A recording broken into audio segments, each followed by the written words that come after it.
Are your people working hard but not reaching their full potential? The problem is not effort, it is development. At the Modern Observer Group, we transform workforce development into real performance. Our human-centered achievement programs help your team think better, communicate stronger, and execute at a higher level. That means higher employee engagement, stronger leadership, and measurable results across your organization. If you want a workforce that performs, leads, and delivers, it is time to invest in your people. Visit modernobserver.com and discover how the Modern Observer Group helps you build a workforce that wins.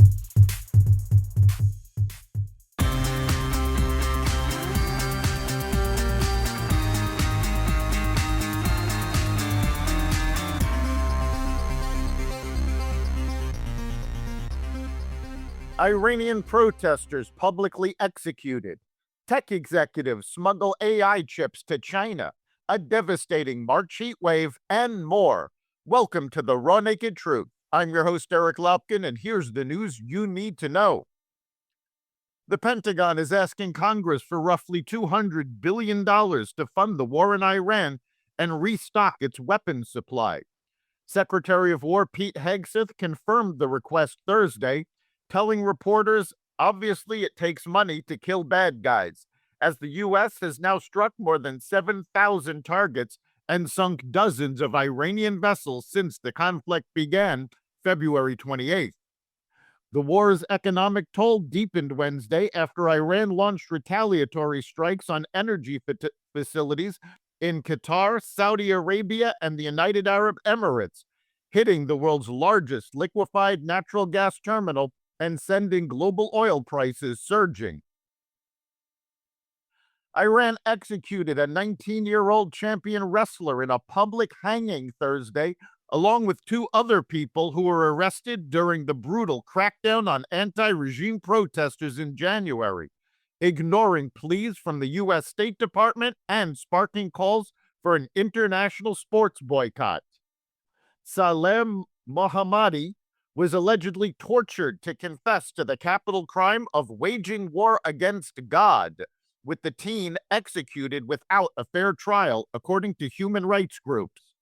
His execution was a blatant political murder, part of the Islamic Republic's pattern of targeting athletes to crush dissent and terrorize society, according to Nina Farr, a human rights activist and Iranian combat athlete. The FBI is investigating whether Joe Kent, who resigned his position as a top counterterrorism official this week, allegedly in protest of the Iran war, improperly shared classified information, a person familiar with the matter said Wednesday. The investigation precedes Kent's resignation Tuesday from his role as director of the U.S. government's National Counterterrorism Center, said the person who spoke on condition of anonymity to discuss an ongoing FBI inquiry. Additional details about the investigation were not immediately available. 3 people affiliated with server maker Supermicro were charged Thursday in connection with allegations they conspired to smuggle advanced Nvidia chips into China in violation of U.S. export controls, barring their sale to China without a license. The indictment from the U.S. Attorney for the Southern District of New York alleges that Wally Liao, Stephen Chang, and Wiley Sun conspired to sell $2.5 billion worth of servers to a company based in Southeast Asia, which then repackaged the boxes to send $510 million worth of servers with banned chips to final destinations in China.